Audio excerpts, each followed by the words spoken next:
Wumbe, Idia. Jeopardy.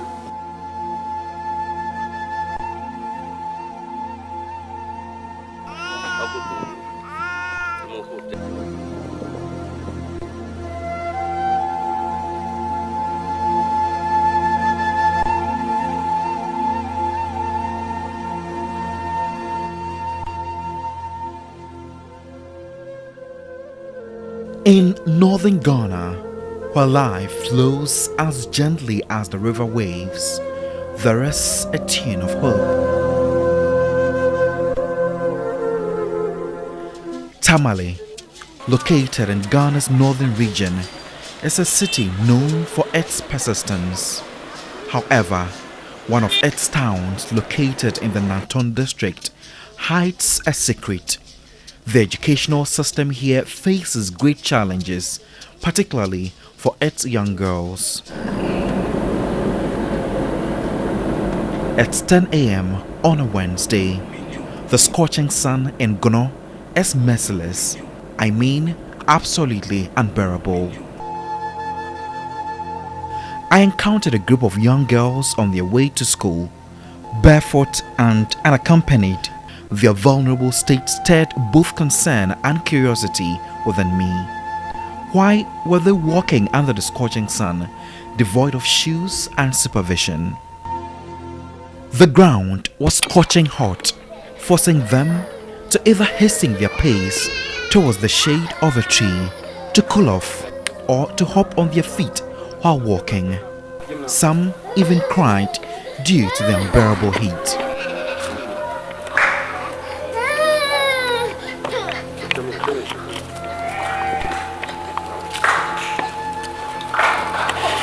Wumbe, a mere 4 years old and in primary 1 at Gno MA Primary School, faces the challenge of attending classes while also looking after her younger siblings.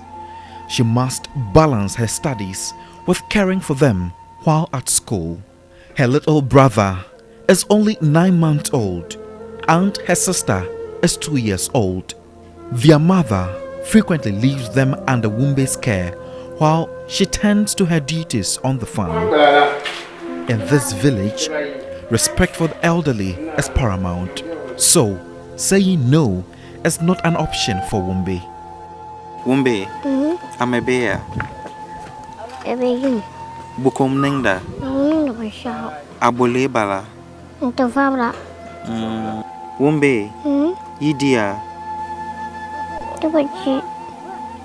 Azbazaz Yibedi. She silently battles the consequences.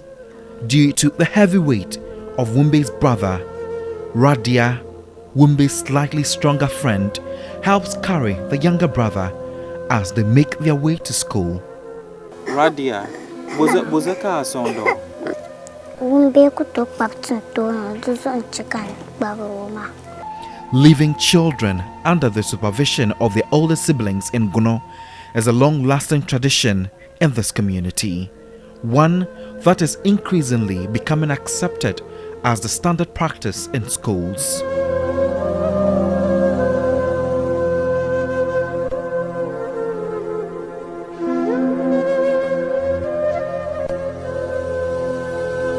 Mariam Adam arrives at school with her little brother on her back and her sister walking beside her.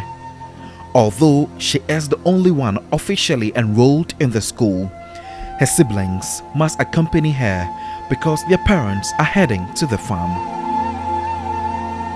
As classes were about to begin, the reality became evident. The classrooms were predominantly filled with pairs of seniors and junior siblings.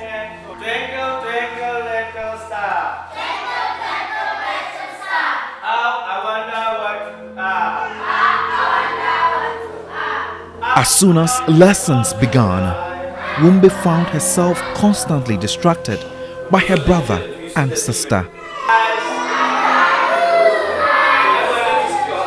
Maintaining focus for even a minute proved to be a challenge throughout the entire class session.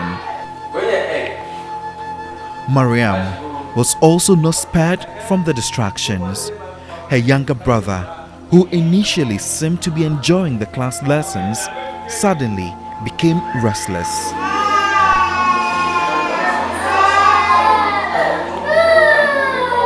The teacher always had to intervene when they began crying uncontrollably, soothing them until they calmed down. Stop crying.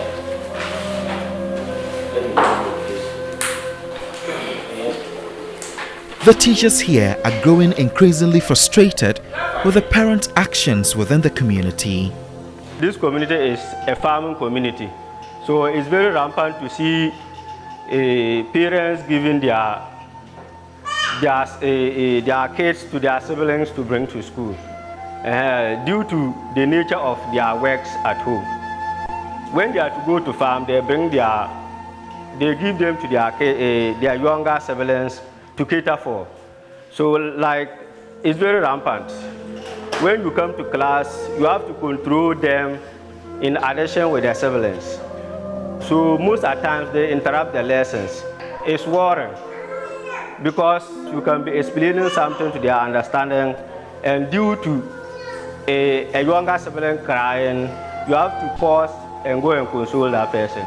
So that way it makes them know to understand almost, let me just say, mostly what you are teaching for the lesson. So it makes you to be going front and back, which makes understanding, teaching and learning very difficult. Some of them, they come to the classroom without eating or without taking their breakfast. So during your teaching time, they will be leaving the classroom frequently. During break time, Wumbe appeared tired and overwhelmed. In the midst of our conversation, her brother continued crying incessantly, likely due to hunger as they had not eaten since morning. With a polite demeanor, Wumbe asked a friend to fill a bottle with water from a nearby stream, which the community relies on.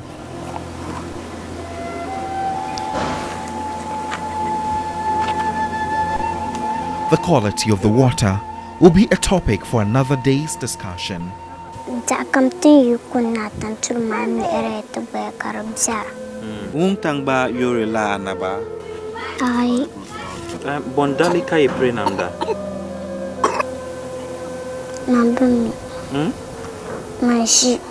Mariam expressed her concern, stating that she lost concentration in class when her brother began crying, highlighting the impact of such disruptions on her education. I lost concentration in the classroom when my brother started crying during lessons. It's worrying. Imagine being just 4 years old and responsible for the care of your younger siblings while your parents are away at the farm. This is the harsh reality for many children in Gono community in the northern region, where attending school means bringing their siblings along or sacrificing their education altogether. Teachers have voiced their concerns, yet the situation persists, jeopardizing the educational future of these young ones. This is worrying. Every child has the right to receive a proper education without compromising their responsibilities at home. But here in the Gono MA school, the situation is different. Shh, it's okay. Shh, shh,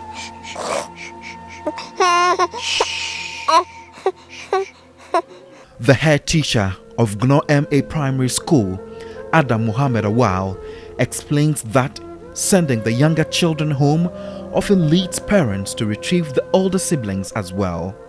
Despite this, they prioritize the children's education and allow the arrangement, hoping for improvement in the future. Those children are supposed to be with their mothers, but they usually don't. The mothers usually don't take them, but rather they give them to their brothers to take them to school, with the reason that they are going to farm, they are going to fetch water, they are going to cook. A lot of excuses. So when they bring them to school, we usually don't want to sack them, because once we tell the child to send the younger brother home, that is all. The child will never return back to school. So we usually don't want to deny them the opportunity of being in school. So sometimes we allow some of them who are at least 3 years or even 2.5 years to sit. Once they will not be, they will not disturb their brothers, or once they will not cry. Almost every day, you will see at least 5, 6, 7 children coming to school with their younger brothers. So it's rampant. These girls are expected to juggle the demands of education with familial responsibilities, often becoming caretakers of their younger siblings and sacrificing their own educational opportunities. Sadly, this situation is not unique to Gno. It is a widespread issue affecting many communities in northern Ghana. I had to wait until school was over to meet with parents of these innocent children enduring such hardships. Upon arrival, Wumbe's mother, Baraka Samed, was receptive and promised to take responsibility of the younger ones henceforth. I'm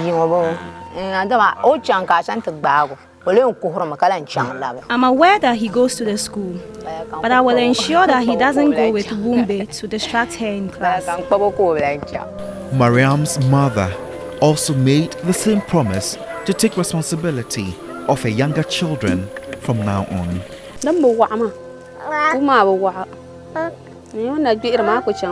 I leave the child at home and head to the farm because it's not far from home. However, the child sometimes makes his way to Mariam's school. I'll make sure to advise my fellow women not to leave their children in the care of their siblings while they are at school.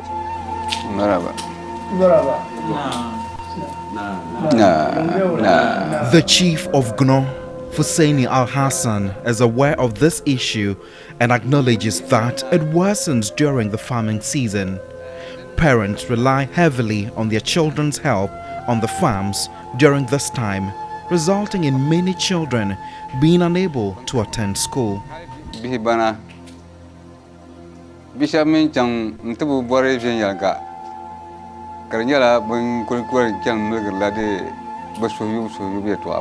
Some of the children are wayward.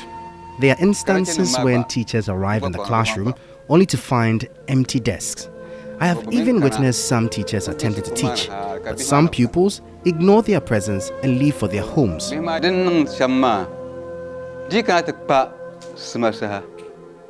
During the farming seasons, many children do not go to school early, as some parents also burden them with household chores.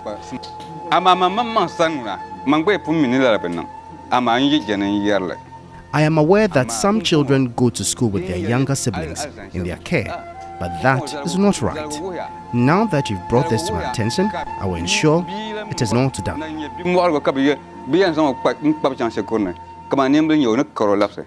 If it's something that continues for a long time, it affects the learning outcome of these the young ones, especially the girl child. And in a situation where you are looking at the right of children, you are looking at the capacity of a child to be able to provide care for another child. So if they are not in a position to do that, then that can also lead to abuse of the child. And the teacher who is in the classroom, who cannot even command some of these things to stop, would also find him or herself in a situation where we compromise on any services that happen in the classroom, which automatically means that you have abandoned the learning aspect of it. So it's something that affects young people, because already when there is a younger child at home, the possibility of the girl child dropping from school is very, very high. And some of these activities, if it continues, what happens is that the girl child will be forced to drop out of the classroom. The District Director of Education, Mohammed Mumuni Adams, expressed concern that this situation could discourage the children from attending school. If a child is not up to 4 years, he has nothing doing in the school, because we do not run nursery. Right. We are running KGs, and therefore the KG, the child must be 4 years and above to be able to be admitted. There are times teachers come to complain that you are in the classroom with an older child. A parent walks in, tells you that, oh, I'm bringing you this younger child, let him be in the classroom so I will take the older one to the farm. And these are all issues we are still grappling with. It's not a normal practice we encourage. You are even putting the child's life in jeopardy, because at this stage they pick a lot of diseases. Yes, when the child is so young and is allowed to come and mingle with other things, the likelihood that the child will pick some infections is very high. Once you are a child in primary school and you are giving care to a younger one in that same environment, obviously you are distracted. Don't forget that even without the distraction, these environments are already challenging in the most deprived parts of the country. And so having the distraction, virtually wraps, sorts through one's injury. And so yes, they will be distracted. They cannot concentrate on the lesson, and they may complete a full cycle of lesson without any lesson. You understand?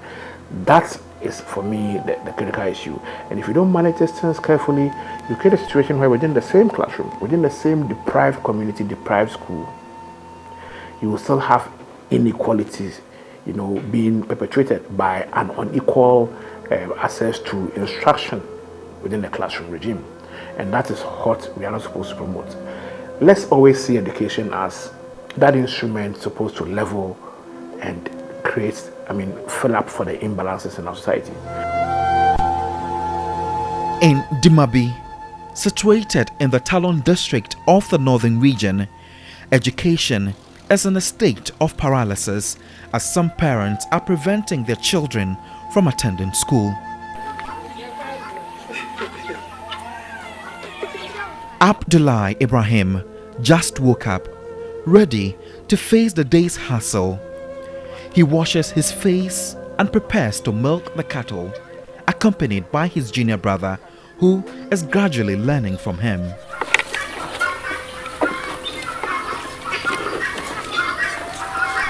Afterward, he guides the cattle deep into the bush to graze.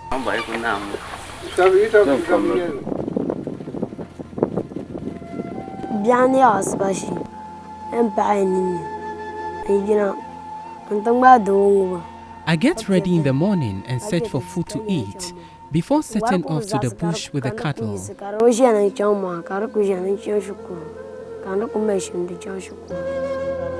He does not enjoy it. His true desire is to be in a classroom learning. Yet, he feels obligated to obey his father's wishes and continue tending to the cattle. His father, Abdullah Tido, believes that it was the best decision he made to have his son take care of the cattle instead of going to school.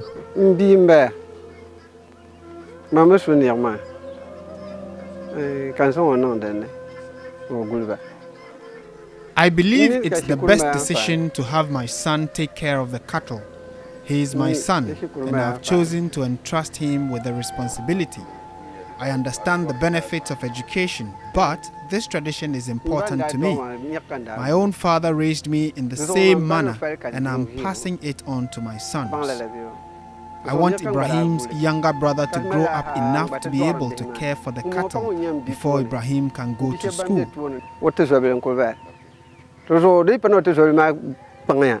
Ibrahim's older brother used to do the same, but he became frustrated and ran away.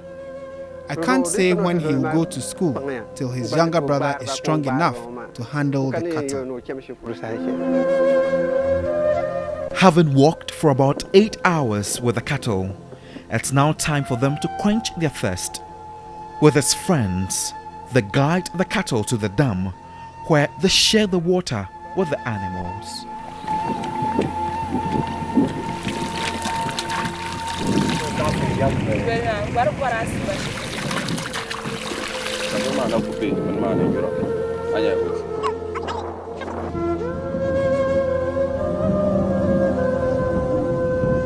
Ibrahim's friend, Hafiz Abdullah, was attending school and had reached primary 1.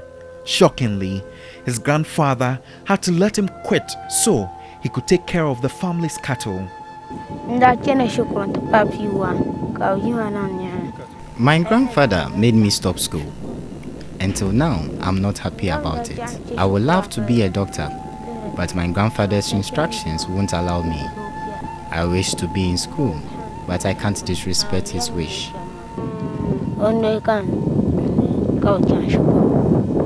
It was then that Hafiz realized his dream of becoming a doctor was shattering right before his eyes.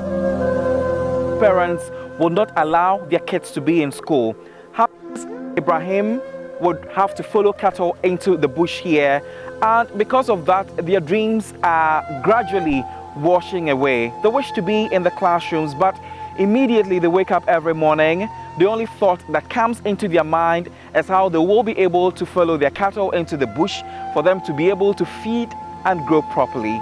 For him, for instance, he has had a conversation with his grandfather to be able to allow him into the classroom, but that will definitely not happen.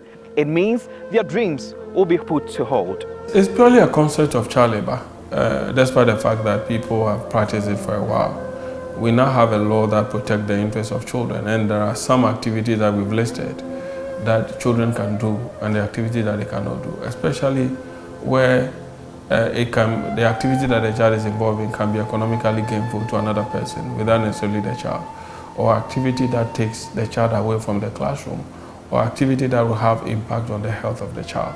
So if you put all these together, you realize that following the cattle and taking care of them as a child do have a lot of health implications, and then the right of education is undermined. And even where people are making money out of it without necessarily aiding the child's development, then clearly it's activity that we can describe as exploitative. It's activity that could also affect the child. So we have to look at some of these in a broader context and then begin to look at how we can develop specific interventions to target certain areas of this country. And the law has also prescribed some form of punishment for those who do that, especially when it denies the right of the child to education, or it abuses the health or causes harm to the child. The stories continually highlight the neglectful behavior of parents in these communities and emphasize the critical role education plays in shaping children's futures. There are some communities that are there and the children are there, they are not going to school. So it is not a surprise at all. We are not shifting the problem to the parents at all. We are rather trying our part and asking the parents to also try their part so that we come together and meet at a particular point. Because it is not the work of one person. If the parent says, okay, go to school, and the children are not going to school, it is left with GES, it is left with the district assembly, it is left with every stakeholder to come together and then bring about positive mindset about education.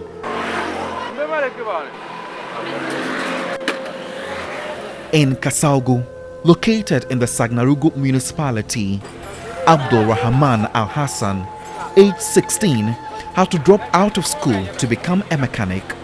As a senior apprentice, all the younger ones learn from him. Being able to repair a faulty motorbike and get it running again is a significant achievement for them, symbolizing a brighter future ahead.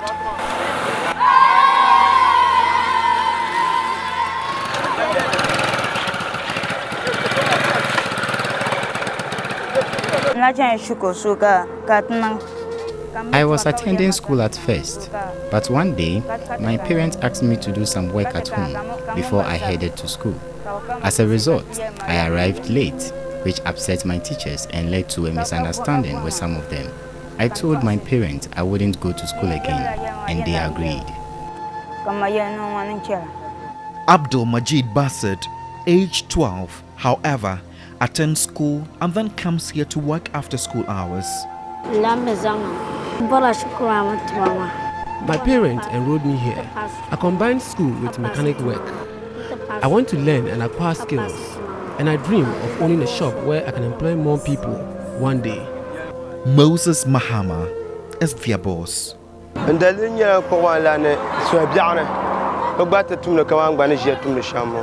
I enroll them because I want them to be their own bosses in the future, so that they can solely care for their family one day.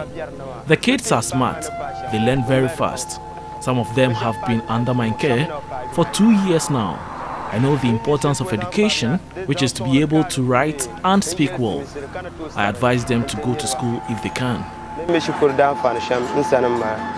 In Ghana, 80% of school-age children are enrolled in primary school.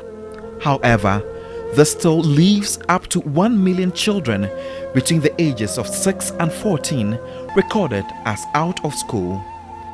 Some children in the northern part of Ghana are out of school and working in jobs that are often strenuous and dangerous. Statistics from the 2021 Population and Housing Census conducted by the Ghana Statistical Service have revealed that 1,215,546 children of school-going age, which is 4 to 17 years, are being denied their rights to learn and grow. And out of the over 1.2 million children not going to school, 942,427 children have never attended school at all. Statistics from the Ghana Statistical Service report indicated that the Savannah region has 43.2% of children who have never attended school, which is the highest percentage in the country. These findings are contained in the 2021 Population and Housing Census thematic brief on childhood vulnerabilities in Ghana, which presents statistics on children in Ghana, focusing on the number of distribution of vulnerable children and the correlates of child vulnerabilities. The northern part of Ghana has consistently been at the forefront of discussions regarding gaps in the education sector. There is a pressing need to do much more to raise awareness among people in that region about the importance of education. Our constitution frowns on parents refusing to take their children to school. Our laws, including the Children's Act, that's 560, frowns on parents not enrolling their children in school, especially when they are involving them in household chores or economic activity. It amounts to an infringement of the rights of the child, and it squarely falls within the ambit of the law that simply says that in every decision, the best interest of the child should be considered. If parents take such decisions, I ask, was the best interest of the child considered? Obviously not. And so taking your child to farm when there is ready access to a school, there's a school in the environment, obviously our law frowns on them.